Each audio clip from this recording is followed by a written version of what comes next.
Hola, ¿qué tal amigos? ¿Cómo están? Muy buenas noches. Yo soy Ezra Chabot y esto es Dinero y Poder. La economía de México tardó más de 2 años para recuperar el nivel que tenía antes de la pandemia de COVID-19 que inició en los primeros meses de 2020. La última información del INEGI en septiembre pasado señala que el índice global de la actividad económica, el IGAE, creció 0.7% respecto a agosto y a tasa anual aumentó 5.1%. Con estas cifras, la economía ligó 3 incrementos mensuales consecutivos. Hasta el noveno mes del año, los servicios habrían crecido 4.5%, actividades primarias 3.6% y la industrial 3.5%. Luis Miguel González Macarios, que tiene, ¿cómo está? Muy buenas noches. Bueno, pues ahí estamos, números que nos hablan fundamentalmente, Luis Miguel, de un crecimiento relativamente pobre de la economía nacional, y aquí habría que hacer el análisis con respecto a qué se logró después de la pandemia, qué no se logró y cuáles fueron los obstáculos para poder de alguna forma recuperar el crecimiento.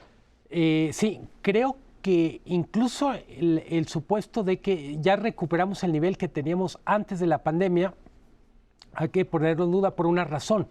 Hay que pensar siempre en la economía en términos de ingreso per cápita o producción per cápita y no solo en números agregados. Somos más personas, a pesar de la gran mortalidad o mortandad que hubo con la pandemia, somos más. El pastel, en el mejor de los casos, sigue siendo el mismo tamaño, pero hay más gente. Decías tú, hacer el balance entre lo que se logró, lo que nos queda pendiente. Yo diría sorpresas agradables, sobre todo a lo largo del 2022, es el gran dinamismo que trae el sector turismo. Desde que empezó la pandemia, el sector agroexportador está siendo muy relevante, no solo en las cifras agregadas, sino en algunas dinámicas regionales. Uno va hacia el occidente y ves muchísimo producción de cultivo de invernadero, por ejemplo. Al mismo tiempo, actividades que tradicionalmente están generando mucho empuje para el resto de la economía no han podido dar de sí, en parte por desabasto. Claramente la industria automotriz, sigue habiendo problemas de desabasto y en buena medida creo que no olvidar cuando hablamos de cuál es nuestro nivel con respecto antes de la pandemia, hay que decidir si hablamos de promedios o hablamos de sectores en particular. Creo que es mucho más rico hablar de sectores o dimensiones de la actividad económica. El consumo está mucho mejor que la inversión o menos peor. La inversión, en particular la inversión privada nacional, sigue siendo el gran talón de Aquiles de la economía mexicana. Macario, estaríamos hablando de destrucción de capital, destrucción de recursos a partir del modelo de la pandemia. Esto, por supuesto, a nivel mundial. ¿Hasta dónde en el caso mexicano esto podría ser identificado? ¿Qué se destruyó? ¿Qué se dañó más? ¿Y qué se pudo recuperar? Yo creo que es muy claro que en el caso de México en particular sí hay una destrucción de capital instalado. Esto es, las cosas que tenemos para producir, maquinaria, edificios, vehículos, son hoy menores que los que había antes de la pandemia. Esto es algo que no había ocurrido en la historia nacional nunca. Tiene que ver con, evidentemente, la contracción de la economía, pero tiene más que ver con esta pérdida de confianza de los inversionistas en México, que ha llevado a posponer decisiones de inversión o de plano cancelarlas. Y esto se refleja, por ejemplo, en una industria en la cual de las 4 cosas que componen la industria, solo manufacturas crece. No puede crecer minería, que es la producción de petróleo. No han logrado que crezca la producción, de hecho sigue cayendo. Estamos produciendo hoy menos electricidad de la que había cuando entró este gobierno. Hay una caída de casi 10% en la generación de energía eléctrica y la construcción se encuentra 15 puntos abajo. Entonces, las 3 partes de la industria no avanzan, solo manufacturas. Ahí, pues, los autos les ha ido razonablemente. No es fácil saber si estamos midiendo bien o no, porque no sé en qué momento mide INEGI la producción de autos, si cuando ya se entregan a la agencia para que se vendan o si durante el proceso, porque muchos autos se produjeron en 2020 y 2021 y no se pudieron entregar porque les faltaba un cachito, ya fuera una manija o un chip o alguna cosa, y de pronto cuando los entregan pues brinca el indicador, pero eso no mide bien qué está pasando. Entonces ahí tengo mis dudas.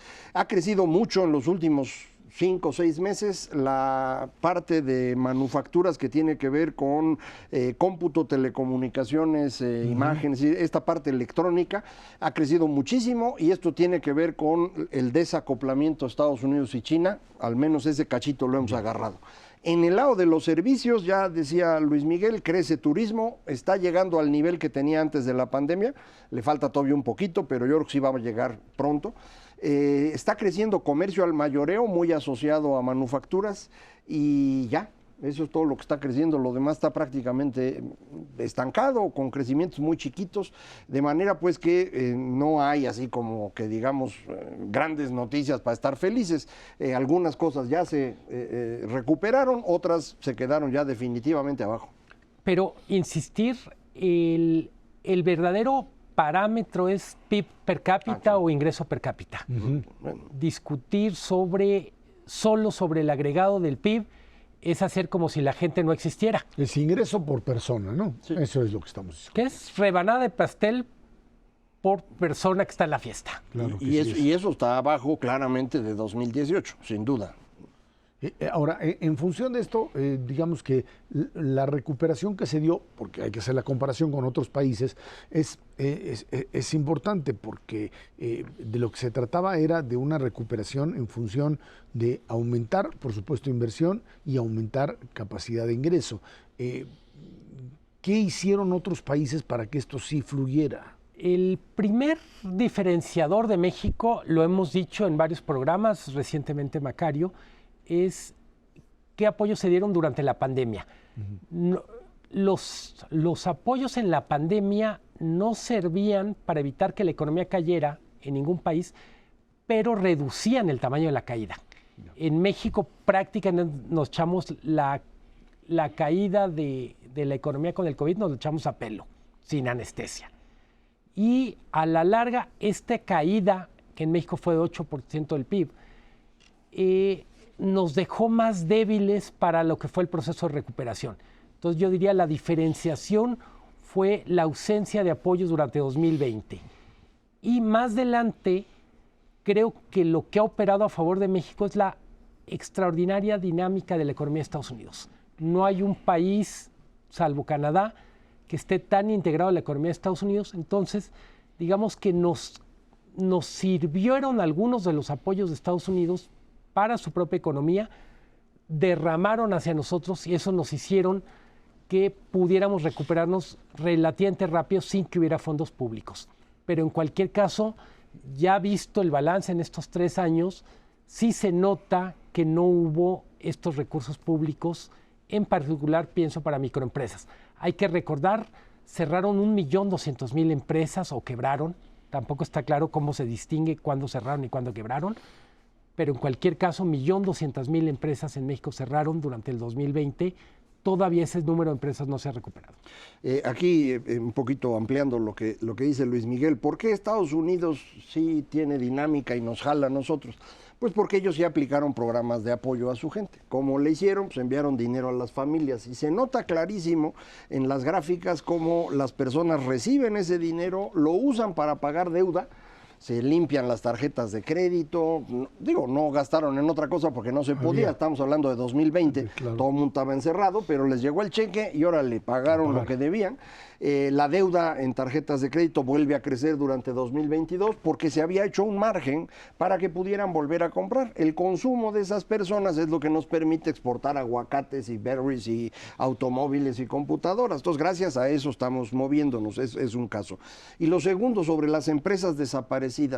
Desaparecen las empresas, se vuelven a crear empresas, pero hay una gran diferencia entre cuáles se fueron y cuáles están apareciendo. Las que se fueron se concentran entre 25 y 200 personas, 200 empleos, y las que se vuelven a crear están entre 1 y 5 empleos. Entonces, ese desajuste es muy importante porque ya empresas de 20, 30, 50 personas son empresas que llevan 10 años trabajando, no son que se hicieron ayer, ya tienen un historial. En cambio, tallercitos de 1 a 5 personas, pues esos se abren y se cierran cada 3 meses. Entonces, dejamos una economía al final más débil. Creo que cuando decías cómo nos comparamos con otros países, y creo que hay países que quedaron en el peor de los mundos, Perú, y no me refiero a la crisis política reciente, sino Perú gastó una cantidad importante de recursos para apoyar empresas, hogares en el 2020. No terminó ese apoyo de reflejarse en resiliencia económica. Entonces, lo hicieron mal. Al final está más endeudado, tiene menos margen de maniobra y de todos modos trae la caída. Entonces, era condición necesaria, pero no suficiente haber dado apoyos en el 20. Se trataba de dar los apoyos y darlos bien. Ahora, esto generó un aumento importante de la deuda de muchísimos países. Eso es una parte del problema, ¿no? Niveles de endeudamiento por arriba del 50%, 60, 70%. Eso es, perdón, una parte. Y la otra es que dicen a los norteamericanos se les pasó la mano con el dinero que soltaron. O sea, este error de cálculo con respecto a la cantidad de dinero que salió y que terminó generando una inflación de la cual no se la esperaban nadie, bueno, no nadie, Larry Summers por ahí se había dicho, esto va a tronar, nadie le hizo caso, y de repente, ¡pum!, esto que era disque temporal se volvió crónico. Es exactamente lo que platicaba ya hace un ratito, sueltan los apoyos, la gente no se los puede gastar porque no tiene manera de salir de su casa, los usa para pagar su deuda. En el momento que puede salir a gastar, va y vuelve a usar la tarjeta y ahí es donde se nota la inflación. Coincide desafortunadamente esto con la invasión de Rusia a Ucrania y entonces el incremento en el precio de energéticos se suma al incremento de precios por demanda y se suma al incremento de precios por el desequilibrio productivo debido a lo que llaman estos canales de valor agregado, entonces, cadenas de valor agregado. Entonces, las tres cosas combinadas es lo que da como resultado la inflación. No es solo los programas de apoyo, sí, eso fue un asunto importante, pero a mí me parece que era la decisión correcta. Para eso se hace la política económica. Cuando las cosas están mal en la economía, el gobierno puede impulsarla para que la gente no sufra tanto, y en el momento que las cosas empiezan a mejorar, vuelves a jalar el dinero, que es lo que está haciendo ahora la Reserva Federal en lo que se refiere a papeles, y es lo que va a hacer el gobierno estadounidense en impuestos eventualmente. Entonces yo no creo que esté mal. Es peor lo que hicimos en México, no haces nada, la deuda no crece, pero el PIB se hace chiquito, entonces la división de deuda entre PIB se hace grandota, aunque no hayas hecho nada. Entonces no es una buena idea, ¿no? Sí, solo, totalmente de acuerdo con Macario, solo destacar hasta qué punto es excepcional la situación de Estados Unidos. Es decir, Estados Unidos es el único país que puede hacerlo y no pagar el precio porque de alguna manera una parte de ese precio lo traslada. Es decir, ese es el privilegio de ser la economía más grande, es el privilegio de tener la moneda, una moneda que se acepta en todo el mundo. ¿Qué creo que está pasando? Muchos países que tomaron deuda la tomaron en un contexto donde el dinero era muy barato y les va a tocar enfrentar niveles altos de endeudamiento, menor capacidad fiscal, menor capacidad financiera en un periodo de ciclo de tasas altas. Eso es lo que advierte sobre todo Banco Mundial, que puede ser el gran riesgo para países emergentes en 2023. ¿Qué le pasa a México con eso? Tienes crecimiento de deuda como tal, tienes aumento de tasas de interés. ¿Es un riesgo para México como está? ¿O es un riesgo manejable, digamos? Es un incremento en lo que paga el gobierno por su endeudamiento y este crecimiento Hacienda lo estima muy chiquito. Si ellos tienen razón, entonces el déficit del próximo año para México será 4 puntos y fracción del PIB. Si ellos están mal en sus cálculos y es más grande, entonces vamos a hablar de un déficit de más de 5 puntos del PIB, que dado el nivel de deuda que tenemos ahorita ya nos pone en territorio de riesgo. No nos lleva a necesariamente que nos quiten grado de inversión o nos bajen calificación, pero sí nos coloca en territorio de riesgo. En ese territorio de riesgo, otras decisiones pueden complicar las cosas. Por ejemplo, el pleito en el Temec. Por ejemplo, problemas en seguridad. Por ejemplo, que el conflicto entre el presidente Biden y López Obrador, que yo percibo que va creciendo, se vuelva algo importante. O sea, no es bueno ser vulnerable. Y lo que estás haciendo con esto es ponerte en una posición vulnerable. Creo que lo explica muy bien Macario. Yo diría, es manejable y quizá debemos dejar de pensar en términos de... Es como dejar de pensar en términos de la bomba como metáfora. No es que estalle una bomba. Más bien se te va reduciendo la capacidad de maniobra. Yo diría, para la gente que dice, bueno, si no ha estallado nada, ¿por qué hablan de que estamos en situación vulnerable? Simplemente tenemos mucho menos espacio, mucho menos oxígeno. Ese es el tema. Ahí es donde estamos metidos en un problema. Cada vez los márgenes de negociación, de maniobra, se nos cierran. Vámonos a una pausa y de regreso platicamos con usted. Suprema Corte de Justicia de la Nación y la prisión preventiva oficiosa. Un dilema legal, es cierto, un dilema político, pero también un problema para un país cuyo Estado de Derecho no es precisamente el más firme, y una medida que ha sido criticada fuertemente por defensores de derechos humanos. Vámonos a una pausa. Esto es Dinero y Poder.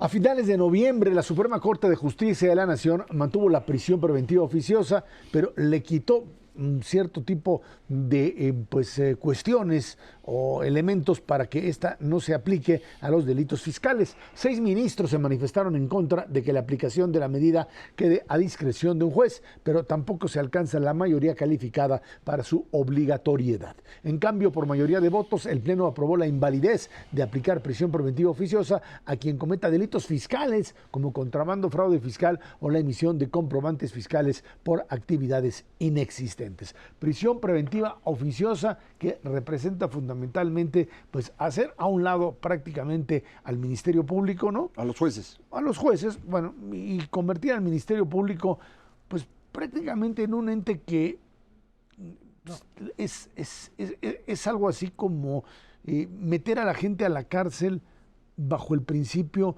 de que cualquiera puede determinar elementos de culpabilidad.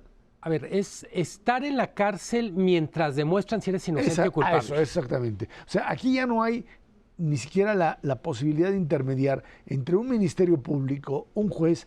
Es algo que yo te diría, un simple policía que te detiene y te mete a la cárcel puede determinar directamente en ese momento la culpabilidad de un individuo. No la culpabilidad, no, pero sí no, la cárcel. Sí, la cárcel, exactamente. Y aquí en México la cárcel es la culpabilidad, porque ahí te vas a quedar 15 años hasta que te pueda sacar alguien.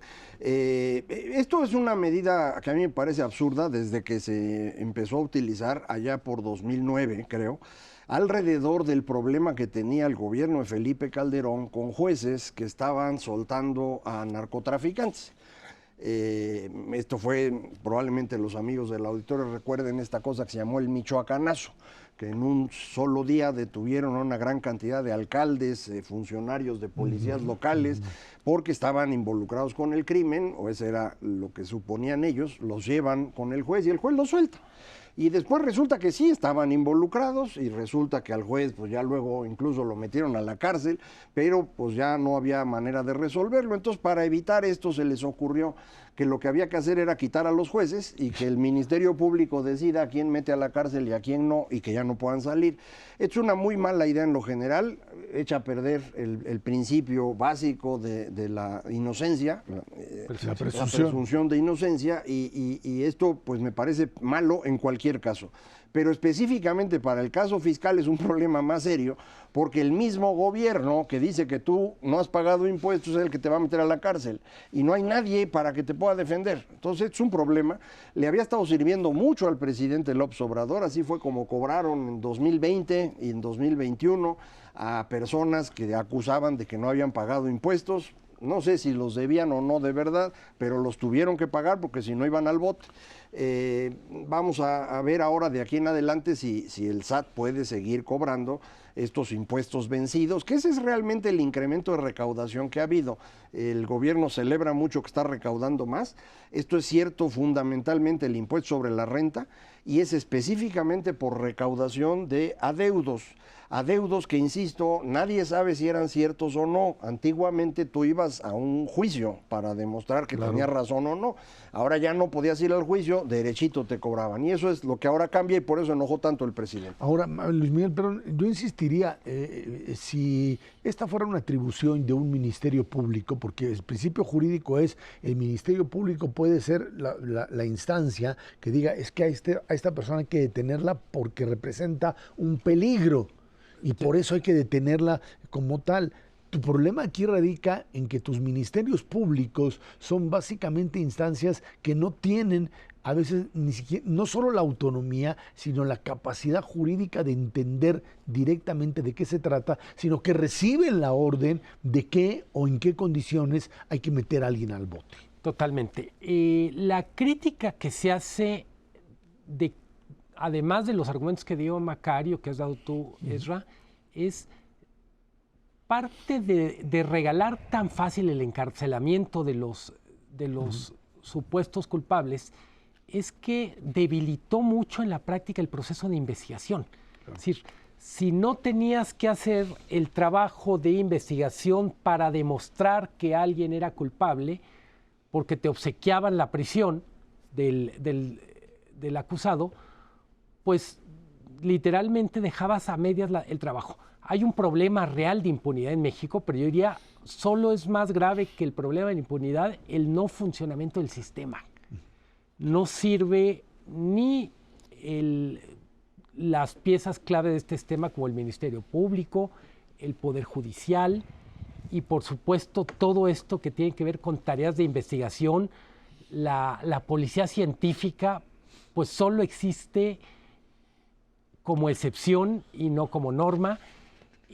Creo que esta discusión, y en parte por eso uno entiende que la gente se enoje con la Suprema Corte, la gente está desesperada porque hay muchísima impunidad, que recordar en el caso de homicidios es 96%. En el caso de delitos graves pues debe estar por encima del 90%. En buena medida, solo recordar, no vamos a romper esta crisis de impunidad relajando los principios con los que se puede meter a la gente a la cárcel. Ahora, el otro tema es que esta prisión preventiva oficiosa, como buena parte del sistema jurídico mexicano, tiene el problema en donde tú puedes meter a esta gente a la cárcel. Tú dirías, bueno, está bien, determinaste que hay ciertos grados o ciertas pruebas que te permiten pensar que es culpable y que tiene un grado de peligrosidad, que se puede escapar, etcétera, etcétera. Pero tu periodo entre que lo encarcelas o lo detienes y lo procesas pueden ser décadas. Hay un caso de 19 años que llegó a la Corte Interamericana. Caso de una persona que duró 19 años en la cárcel sin ser determinado como culpable. Esta creo que es la parte sustancial de todo el modelo, ¿no? Porque si tú a alguien lo detienes, porque supones que incluso que tenga un interés político, pero tu proceso está en meses o en máximo un año como tal, bueno, pues es parte del juego de poderes y hay un respeto, digamos, a la temporalidad de lo que representa finalmente el derecho de la persona a ser procesada, por un lado, y por otro lado, a que la acusación pueda sustentarse. Pues cuando esto se puede volver un proceso ad infinitum, no hay forma. Esto se convierte básicamente en una estructura de persecución dictatorial que no puede ser controlada por nadie y se puede utilizar indiscriminadamente, en donde pues aquellos que un día acusaron, otro día pueden ser los que estén adentro y se la pueden pasar. Ese es el mejor de los casos. Hay gente que no le toca ser acusador nunca. Nunca. Nomás son víctimas. Tienes toda la razón. Y por eso es una muy mala idea, yo insistiría, lo de la prisión preventiva oficiosa, y fue una peor idea ampliar el catálogo de delitos para los cuales se puede aplicar, incluyendo delitos electorales. y esto sí se puede usar para cuestiones políticas. Muchos de los candidatos que están hoy compitiendo por si van a ser o no candidatos realmente, ya han cometido suficientes delitos electorales como para que les aplicara prisión preventiva oficiosa. Nada más que pues por el momento son secretarios de Estado, jefes de gobierno, y por eso no los agarran, me imagino. En cualquier caso, esta no es una buena idea. Decía Luis Miguel, hay 96% de impunidad en los delitos, y al mismo tiempo la mitad de los que están en la cárcel nunca fueron juzgados. Entonces, ahí está muy claro el problema que tenemos en el sistema jurídico. O sea, los que cometen delitos nadie los persigue, y los que están encarcelados no habían cometido delitos, o al menos no lo sabemos, nadie los juzgó. Entonces, así no se puede, y esto es algo que sí requeriría un trabajo muy serio. No es culpa de este gobierno, para aclarar, es una cosa que es histórica. Se fue convirtiendo en algo muchísimo más complicado durante los últimos 20 años por el crecimiento del crimen organizado, pero este sistema de funcionamiento del sistema judicial, que en realidad es el uso arbitrario de la ley para extorsionar o para favorecer amigos, esto es histórico en México, que parte del problema histórico, estructural, o como uno le quiera decir, es los bajos recursos dedicados al Poder Judicial, claro. Y si me apuran, la poca eficiencia con que son usados esos recursos. Es decir, se les da poco y además se usa mal. El propio ministro Saldívar asumió como parte de sus mensajes de despedida que había dado grandes pasos para combatir un tema de nepotismo en el Poder Judicial, pero se habla de esto, de la gran familia del Poder Judicial. No, de hecho hay familias que tienen cooptado al Poder Judicial en cada estado. Si uno se va a los estados que controlan hasta el negocio de las copiadoras en el juzgado. No, bueno, pero tienen los magistrados, a los jueces de distrito, todo en una sola familia. A ver, pero hay que recordar que además pasamos a un sistema penal acusatorio bajo el principio de que el anterior no servía, que era un sistema penal que te obligaban a una despersonalización, digamos, del modelo, en donde además a veces ni conocías, no sabías ni quién era el juez, todo era un papeleo, y los secretarios de juzgado eran los que finalmente tomaban las decisiones, a algo que te iba a permitir, uno, mayor transparencia, y dos, mayor celeridad. Y pues algo pasó, pero lo cierto es que seguimos en la misma, con mecanismos nuevos de corrupción y de imposibilidad de acelerar los procesos, que lo único que hicimos fue, pues ahora sí que cambiar el método de corrupción o cambiar el método de persecución sobre el del acusado. Tú dices, algo pasó, se tuvo creo que 8 o 10 años para hacer esa transición, no se hizo el trabajo. No. Como muchísimas cosas en México, el largo plazo es lo que no existe, lo que nunca se va a hacer. Bueno, pues ahí está, dime. Si alguien quiere saber bien cómo funciona el sistema judicial, hace poco acabo de leer El Proceso de Kafka. Excelente, para que vean, es idéntico. Así es. Un día que no tengan nada que hacer ahorita aprovechando las vacaciones. Y Kafka podría haber sido algo así como ministro de Justicia de este país. Vámonos a una pausa y de regreso platicamos con usted sobre el Tratado México-Estados Unidos-Canadá, el TEMEC y el tema energético, la bomba de tiempo que eventualmente explotará. Esto es Dinero y Poder.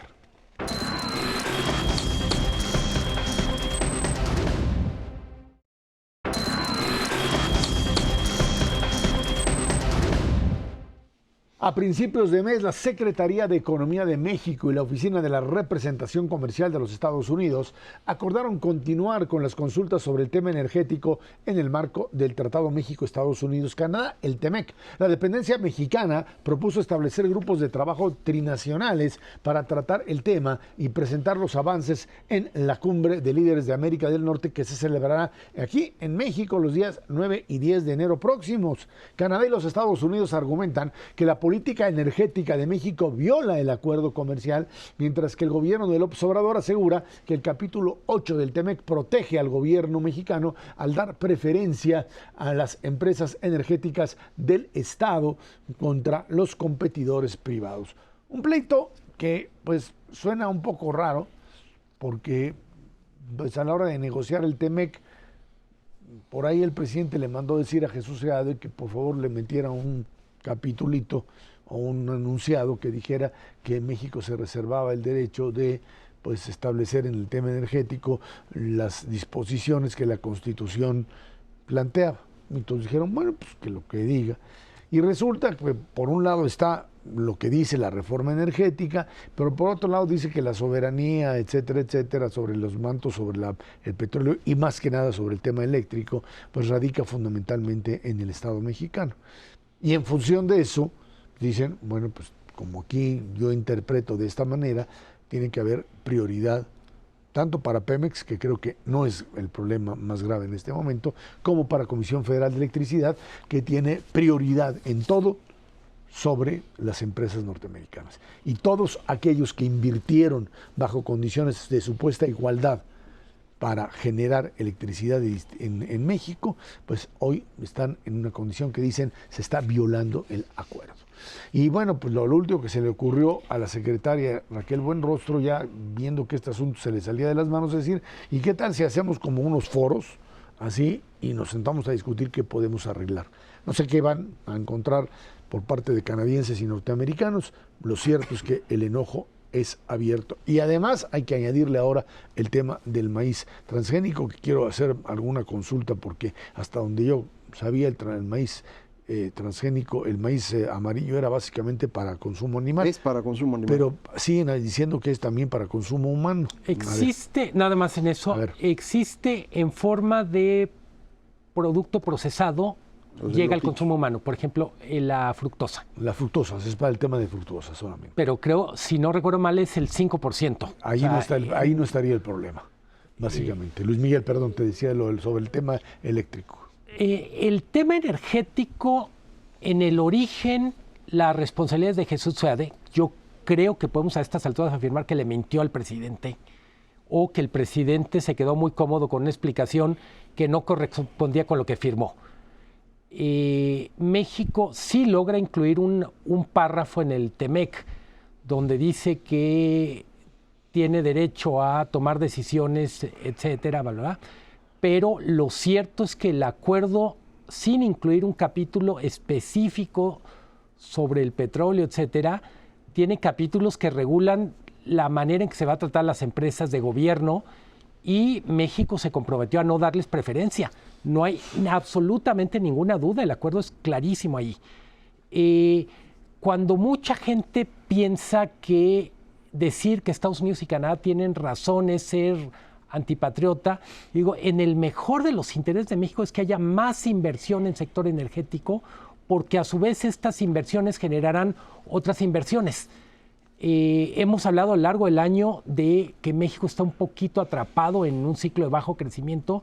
La gran oportunidad que es el nearshoring solo podrá ser capitalizada en la medida en que tengamos inversión energética de calidad que permita que grandes empresas tengan energía limpia en gran cantidad y a buen precio. En ese sentido, no solo está en juego la posible sanción en el contexto del TEMEC, sino la llegada o no llegada de inversiones multimillonarias que vendrían de China o de Asia, siempre y cuando México ofrezca condiciones. Y una de las condiciones, en primerísimo lugar, es energía. Yo creo que el origen del problema es que el presidente cree que la Constitución dice cosas que no dice. Y con base en eso es que hace sus argumentos, porque la Constitución no dice en ningún lado que la energía eléctrica en México debe ser una cosa que controle Comisión Federal. De hecho, para eso quería hacer su reforma energética. Entonces, el acuerdo que firmamos con Canadá y Estados Unidos se hizo con base en la Constitución vigente en ese momento y no es violatorio de nuestra Constitución, por lo tanto no es violatorio de la soberanía. Todo el petróleo que se encuentra en México, igual que cualquier otra cosa que esté en el subsuelo, es propiedad de la nación lo puede administrar de 1000 formas, puede concesionar, por ejemplo, como se hace en minería, a empresas privadas, o puede decirle a Pemex que sea él el que saque el petróleo. Ya tenemos también empresas privadas que sacan petróleo. Gracias a eso no se ha hundido más la producción, son los que están sosteniendo el piso de 1.600.000 barriles diarios que tenemos hoy. Entonces, no hay realmente de dónde pueda agarrarse el presidente para argumentar contra Estados Unidos. Hubo un periodo de 75 días para que se hicieran todos los foros y mesas y lo que se gustara. no se hicieron, o si se hicieron no llegaron a ningún lado. Entonces lo que ahora presentó la señora secretaria de Economía, la actual, la señora Buenrostro, yo pienso que no tiene sentido. No sé si le respondieron, yo no vi que hubiera respuesta de parte del gobierno estadounidense o el canadiense. Entonces yo no creo que le vayan a hacer caso con esto. Ellos ya en este momento, en el momento que quieran, en cualquier instante, pueden decir, se arranca el panel arbitral y ahí a ver qué hacemos. No sé por qué no lo han hecho. Yo sigo pensando que sí, el señor Biden está cuidando mucho cómo mover los hilos en una relación con México que es complejísima y en la cual Biden lo que quería fundamentalmente del gobierno mexicano es que les ayudaran con la migración, que fuéramos el muro como fue con Trump y que siguiéramos siendo el muro. Ahora que ya están en el proceso de la elección para 2024 en Estados Unidos y que los dos grandes candidatos del Partido Republicano, el gobernador de Texas, Greg Abbott, y el gobernador de Florida, Ron DeSantis, están usando el tema migratorio, pues probablemente ahora el señor presidente Biden quiera hacer una cosa distinta. No lo sé, vamos a ver en qué dirección se pone, pero si llega a arrancar este panel es seguro que perdemos. Sí, hablando de paneles, México ganó el de autos. México y Canadá. México y Canadá, totalmente. Y parecería que Canadá siempre escoge el lado ganador. Sí. Entonces, en el de energético... Es que como están arriba, no están ahí fildeando a ver cuál de los se parecen a los de Banco de México que se le pasan. Pero es muy curioso, es tan compleja la relación entre México y Estados Unidos que es cierto que tienen expectativas, exigencias en materia de migración, pero también a estas alturas tienen enormes expectativas, exigencias respecto a integración energética y a integración productiva. Creo que parte de lo que quedó en claro con la salida de Tatiana Cloutier de Economía es que había problemas muy serios de coordinación al interior del propio gobierno mexicano. Una de las primeras declaraciones de Raquel Buenrostro como secretaria de Economía es, pues resulta que no había diálogo entre economía y energía. Este diálogo es imprescindible simplemente porque si energía en este tema no se subordina a una visión de país más grande, si sigue pensando que el centro del país es Pemex CFE, pues estamos en problemas. A ver, pero esto, digamos, tiene que ver con estas dos visiones que confluyeron en un inicio de la administración López Obrador. El sector, digamos, nacionalista revolucionario, llamémoslo así, por un lado, que en donde pues estaban aquellos que decían hay que restablecer la legislación anterior y el modelo anterior de cerrazón, y bueno, pues... La palabra que usaban era rescatar. Pemex, okay, rescatar Pemex, CFE, como si estuvieran secuestradas. Frente al otro sector que decía, tenemos que encontrar un compromiso, que está bien con eso, y donde estaban Carlos Ursúa, y donde podría estar Tatiana Cloutier, y Alfonso Romo, etcétera, etcétera. Y todos están en su casa ahora. Y todos están en su casa ahora. Tiene toda la razón, Macario. Y entonces, ahora resulta que pues el presidente y, por supuesto, estos sectores, digamos, duros, como les llaman, son los que han tomado la batuta. El problema es si este tipo de discurso es negociable frente a la contraparte norteamericana, y el interrogante es ¿qué le vas a negociar? ¿Qué puedes manejar y qué no puedes manejar? Yo creo que la respuesta a esa pregunta la dio ya el señor presidente el día 12 de diciembre, cuando intercambió cartas con el presidente de Estados Unidos. Joe Biden manda una carta tratando de ser afectuoso, llamando a cómo tenemos un futuro juntos, y López Obrador habla de cómo Estados Unidos invadió a México y le quitó territorio, y de cómo pues le va a proponer un par de ideas. Él dice que le va a proponer 3 ideas brillantes que acabaron siendo 2 en la carta. La tercera se les perdió, pero esas 2, una tiene que ver con la integración de toda América. Y dices, pues ¿cómo quieres la integración de toda América si no puedes resolver el problema este? Entonces, creo que ahí está clara la respuesta, Ezra. No hay manera de que puedas encontrar un punto de negociación, porque este grupo al que tú te refieres, encabezado por el señor presidente López Obrador, no negocia nada. Ellos imponen su visión o pierden en el enfrentamiento. Yo soy más optimista, o lo relativizaría en este sentido. Creo que la relación entre México y Estados Unidos afortunadamente no depende solo de lo que pasa en Casa Blanca y Palacio Nacional. Es una relación muy integrada. El equipo negociador del TEMEC usaba una metáfora o una expresión, decía, esto es como los huevos revueltos. Ya no se pueden separar. El nivel de integración, por ejemplo, de las economías en la frontera, en el Bajío, no sé, en Jalisco, etcétera, es tal que va más allá de lo que un presidente y un grupo que podemos llamar bastante ideologizado puedan decidir. Es parte de lo que está en juego, pero son 2,000 millones de dólares diarios de intercambio comercial. A menos que decidas que los huevos revueltos simple y sencillamente no existen. Vámonos a una pausa y regresamos con usted con un tema pues con el que comenzamos este 2022, la invasión de Rusia a Ucrania y lo que ha ocasionado durante todo este año y por supuesto lo que podría ser para el próximo 2023. Esto es Dinero y Poder.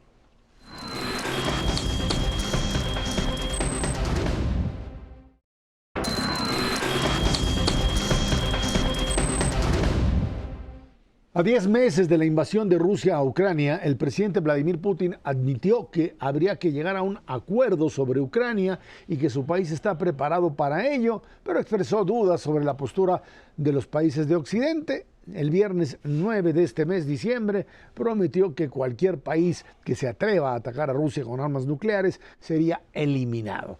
Dijo que las armas hipersónicas que posee garantizarían una respuesta con toda su fuerza. Por lo pronto, el impacto al comercio global, las disposiciones en el suministro de alimentos y la baja en las proyecciones de importaciones y exportaciones de bienes han golpeado la economía mundial, lo que podría acarrear consecuencias graves, sobre todo en los países con menos recursos. Bueno, obviamente el déspota ruso pues finalmente pues pierde la razón porque se ha quedado verdaderamente aislado, total y absolutamente aislado, ha tenido que recurrir, sigue con su mecanismo de propaganda interno al estilo soviético, externo también, tiene ahí a RT, a esa porquería de cadena que se dedica a difundir pues lo que ni siquiera creo que tenían mayor talento los de TASS o los de la de Izvestia, que era no es una acusación, era el órgano de difusión del gobierno soviético. Son bastante mediocres en su información y que pues internamente se ha venido desgastando. Es cierto que han dañado brutalmente, no solamente en términos por supuesto de vidas, a Ucrania, pero la capacidad de respuesta del gobierno de Kiev, así como de la Unión Europea y los Estados Unidos, y el daño que se le ha ocasionado a la economía rusa como tal, demuestra que pues, puede despotricar lo que quiera el déspota ruso, pero difícilmente tendrá posibilidades de sostener en un largo plazo, es decir, 1 o 2 años más, una guerra de desgaste dentro de Ucrania. No sabemos bien a bien qué sucede dentro de lo que es el territorio ruso en términos ni de niveles de desarrollo económico, ni cómo está funcionando internamente la economía de ese país. Vemos la disidencia aplastada, vemos el reclutamiento obligatorio, vemos un gran fenómeno migratorio también y por supuesto pues esta necesidad de Putin de jugarse el todo por el todo. El déspota puede hacer y cometer los mayores errores posibles, pero mientras tanto puede llevarse a una buena parte de la población entre las patas. Hasta que le pase lo que suele ocurrirle a los amigos cercanos que se alejan de él, que de pronto se encuentran ventanas abiertas en el 10º piso y se avientan. O se toman algo extraño en el desayuno y ya no pueden continuar. Que así es como funcionan ellos. Y yo creo que así va a terminar el señor Putin, no sé cuándo, yo casi estaría seguro que en este 2023, pero ya veremos. Creo que la invasión de Rusia a Ucrania fue una medida muy mal planeada por el señor Putin, tenía muy mala información de lo que contaba en materia militar. Tenía muy mala información de cuál iba a ser la reacción de los ucranianos y la reacción de su gobierno. Creo que aquí hay 3 elementos fundamentales en cómo se dieron las cosas, que son el papel que jugó el señor Zelensky, el presidente de Ucrania, del que nadie esperaba nada y se convirtió en un gran líder. El hombre del año. Sí, pero sin duda yo diría de la década y probablemente, bueno, falta mucho, pero es un personaje extraordinario porque puso todo el valor de los ucranianos cuando nadie lo esperaba. Esto logró fortalecer, o consolidar una respuesta. Estados Unidos, que es el que ha estado alimentando de armas a Ucrania, y con esto se han logrado defender. Y la Unión Europea, que se hicieron tarugos al principio, no querían pelearse con Rusia, la verdad, porque está muy grandote, está junto y le compraban todo el gas y el petróleo. Pero eventualmente se dieron cuenta que por ahí no iban a lograr nada y se han logrado desacoplar. Y para mí el caso más espectacular es el de Alemania, que de pronto pues tuvieron que pagar precios del gas 10 veces mayores, arriesgarse a un invierno sin energía, y decidieron hacerlo a cambio de quitarse de encima a Rusia. Entonces esto ya cambió el mapa europeo por completo y francamente creo que el señor Putin ya no tiene salida. En este momento, bueno, en este mes de diciembre, Ucrania había recuperado prácticamente todo el territorio, salvo las dos regiones donde son, digamos, la frontera móvil, que son Luhansk y Donetsk, en donde hay mucha población de origen lingüístico ruso, algunos son prorrusos, otros no. Estaban muy infiltrados por grupos tipo los de RT, pero además grupos activos. Y esa parte pues todavía no logra recuperar la Ucrania. A lo mejor lo logra y no pasa nada. Falta la península de Crimea, que esa sí no la va a querer soltar Putin bajo ninguna circunstancia, pero no sé hasta dónde va a aguantar. Entonces yo sí diría para 2023, pues no hay que menospreciar la posibilidad de que el señor Putin no termine el año, ¿no? No podemos descartar nada, ni siquiera el uso de armas nucleares para el 2023. A mí me Feliz año a todos, dice Luis Miguel. Eso, muy optimistas aquí en este programa. No, lo que creo es que claramente la guerra no ocurrió ni de acuerdo al plan A, ni al plan B, ni al plan C, suponiendo que los tuviera. Creo que en 2022 se acabaron dos mitos respecto a que Putin es un genio que tiene todo bajo control, y yo aprovecharía para decir lo mismo con respecto a Elon Musk. Yo pensé que era otro, tenía yo en mente. No, pero no, síguele, que pero cuando dice que Putin, estamos listos para sentarnos en la mesa, hay condiciones que simplemente no pueden estar negociados. Putin quiere que se reconozca una parte del territorio ucraniano como ruso, eso no es negociable, es una posición que Zelensky estableció, y a través de las acciones militares la ha podido defender.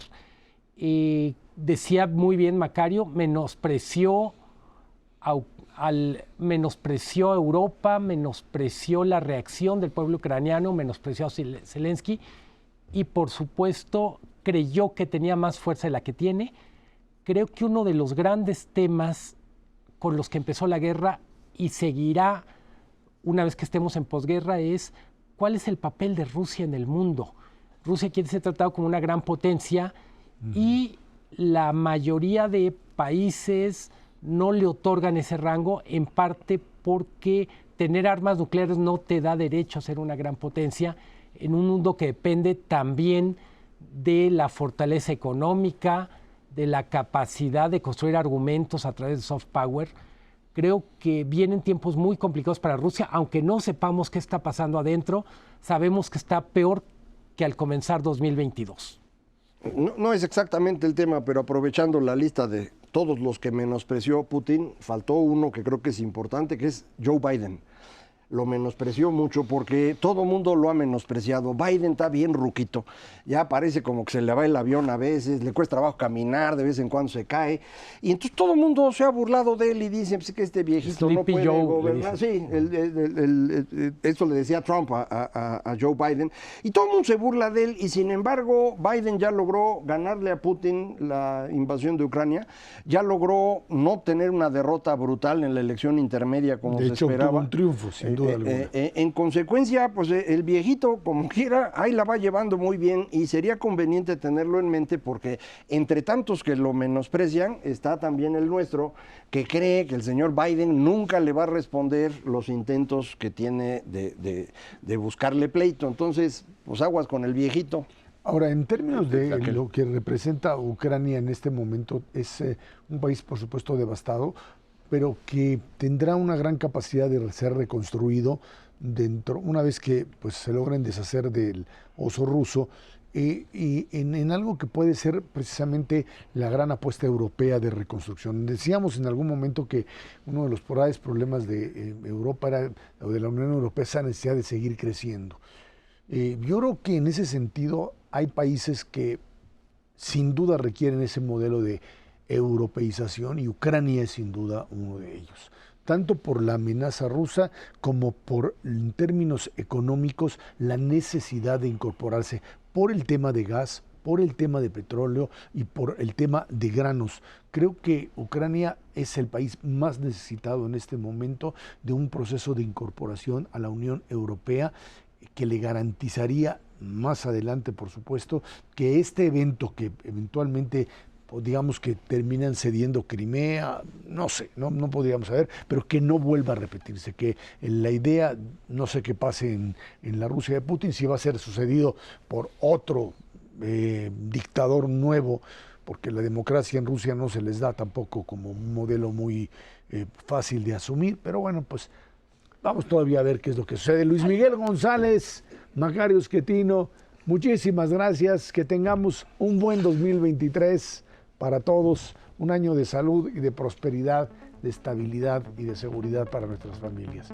A nombre de todos los que hacemos Dinero y Poder, de verdad, buen 2023. Muchísimas gracias.